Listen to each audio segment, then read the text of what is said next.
নিবন্ধন ও প্রাইমারি পরীক্ষায় সরল সুদ কষা একটু গুরুত্বপূর্ণ অধ্যায়। সরল সুদ কষা থেকে প্রায় প্রশ্ন এসে থাকে।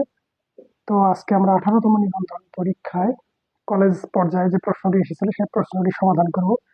প্রশ্নটি কিভাবে সংক্ষেপে দ্রুত গতিতে করা যায় সেটাই এবং প্রশ্নটি যদি লিখিত পরীক্ষা আসতো সেক্ষেত্রে কিভাবে করা যায় আমি দুইটা পদ্ধতি এখন দেখাবো।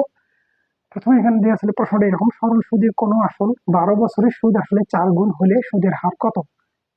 এক্ষেত্রে সমাধান করার সময় সুদের হার সমান যত গুণ -1 গুণন 100 ভাগ সময়। আমরা এই সূত্র দিয়ে শর্টকাটে অঙ্কটি করে ফেলতে পারি। এছাড়া এইভাবে কিভাবে করা যায় আমরা একটু দেখে নিই। প্রথমে যত গুণ বলতে এখানে 4 গুণের কথা বলা ছিল, সেজন্য 4 হবে।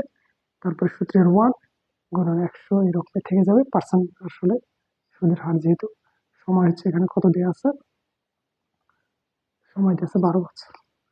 তো এটা আসলে এরকম হবে 3 গুণন 100 বাই হচ্ছে 12। তাহলে 3 দিয়ে এটাকে কাটলে 4 দিয়ে আমরা 100কে ভাগ করলে 25। তো সুতরাং অ্যান্সার হবে 25%। এভাবে আমরা সংক্ষেপে অঙ্কটি করতে পারি।